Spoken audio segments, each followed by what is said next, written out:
Bwana Yesu asifiwe. Ndugu wapendwa katika Bwana, natumai sote tu wazima wa afya.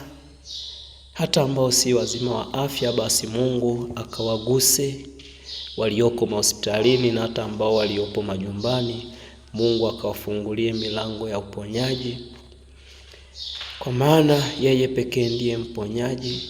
Hakuna viapo vya wanadamu, roho kutoka kuzimu, kafara, roho za kichawi, zote zimeshindwa kwa jina lake, kwa maana tumepewa mamlaka ya kukanyaga nyoka na nge, na ila zote za shetani zimeshindwa. Basi natumai ndugu zangu tuko pamoja, na leo tutakwenda kuangalia ndugu zangu juu ya mafanikio katika nuru na mafanikio katika giza. Ndugu zangu, tunatambua wazi hakuna mtu asiyejua kwamba kuna nuru na giza. Sasa nikianza na mafanikio katika giza, hii ninamaanisha zile njia ambazo mtu anaweza akaenda kwa mganga kwa ajili ya kupata mali na kafanikiwa. Sasa hizi njia zote zina masharti. Kwa mganga kuna masharti, na kwa Mungu kuna masharti kwenye nuru. Na unapotimiza masharti hayo, lazima ufanikiwe.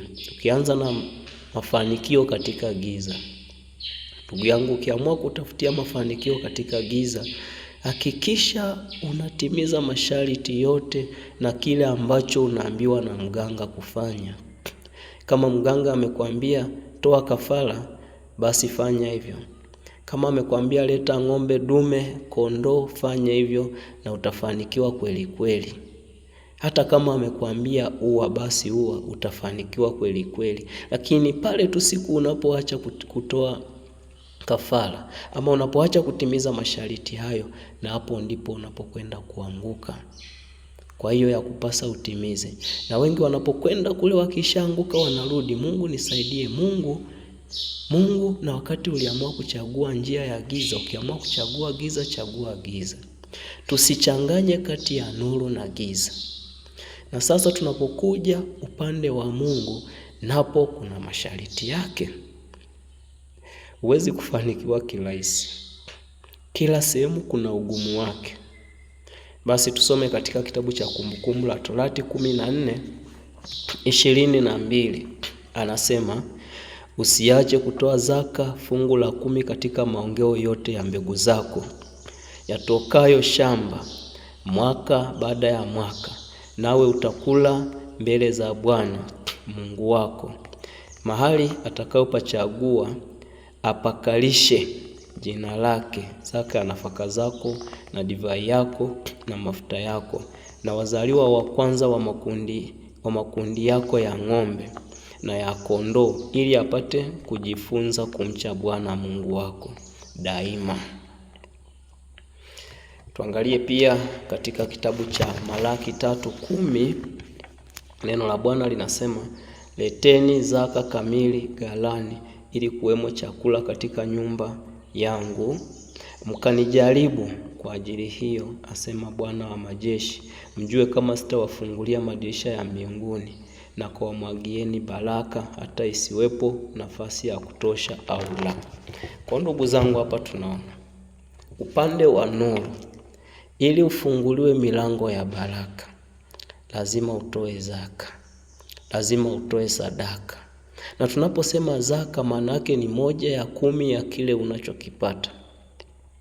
Sasa ndugu zangu, tunapoianza safari ya mafanikio, tunaanza vizuri sana. Mtu unakuta anapata faida yake kwa wiki, labda ni shilingi 10,000, na zaka yake anatoa kwa wiki, anapeleka tu shilingi 1,000 vizuri. Amefikisha mtaji wake, labda anapata faida ya 100,000, kutoa shilingi 10,000, haoni shida, anapeleka tu vizuri.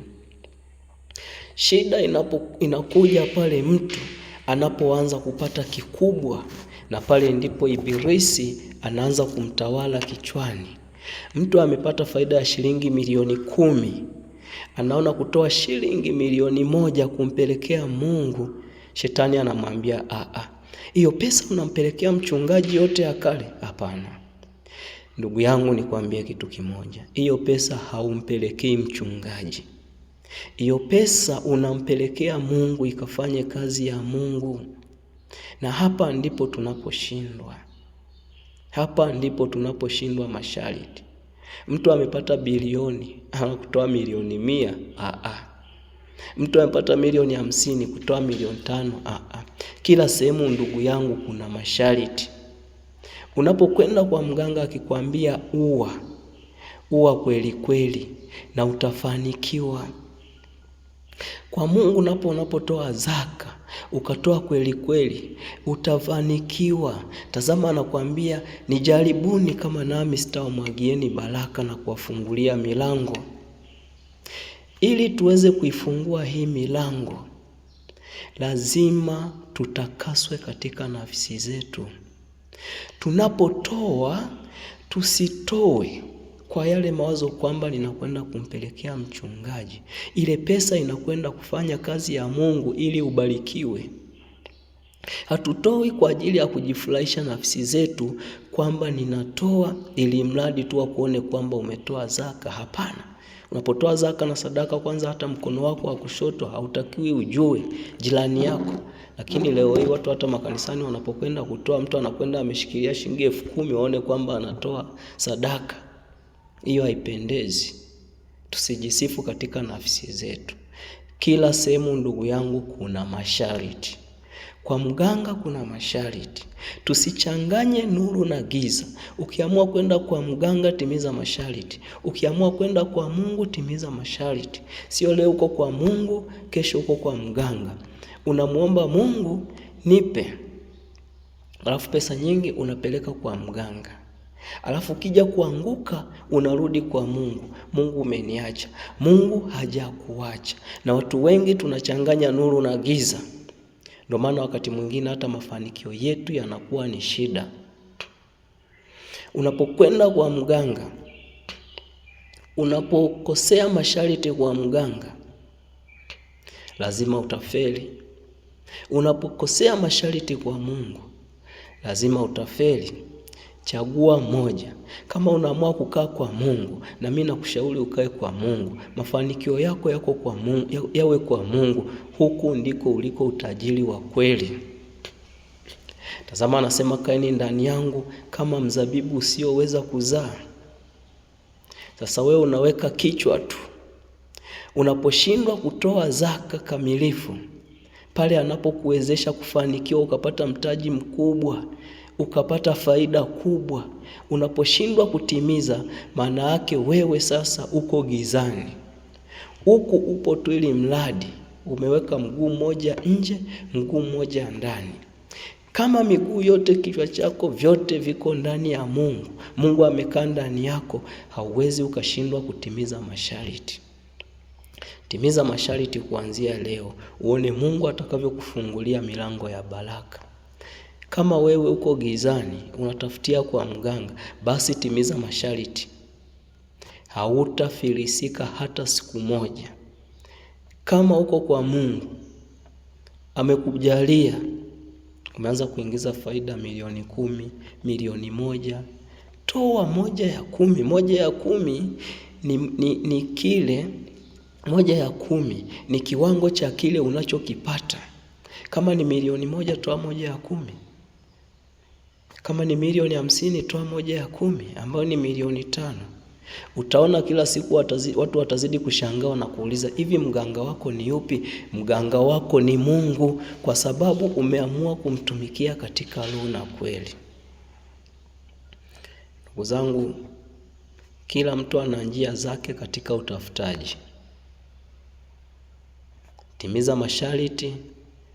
Kama ni gizani, timiza masharti, utafanikiwa kweli kweli. Kama ni ua kweli kweli. Kama unatafutia kwa Mungu, toa zaka kweli kweli, pasipo kuiba. Mungu anatujua hadi nafsini kwetu. Wewe unapopata faida ya milioni 5, unapeleka 100,000. Usizani kwamba unamdanganya mchungaji. au mdanganyi mchungaji. Unaiongopea nafsi yako kwa kumwongopea Mungu. Yeye anatujua hadi nafsini kwetu. Alitujua kabla ya misingi ya dunia kuwekwa. Sisi wanadamu tulikuwa katika mawazo yake. Sisi ni wazo, tulikuwa katika wazo la Mungu. Kwa hiyo kila unachotoa anakutizama hadi nafsini kwako. Tusichanganye nuru na giza. Ukiamua kutafutia katika giza, tafutia katika giza. Ukiamua kutafutia kwa Mungu, tafutia kwa Mungu. Na uamini kweli kweli, kwa sababu anasema amini amini, yeye alisikia neno langu yuna uzima wa milele, na atakufungulia milango ya baraka. Bwana Yesu asifiwe sana. Basi kwa leo nitaishia hapo ndugu zangu.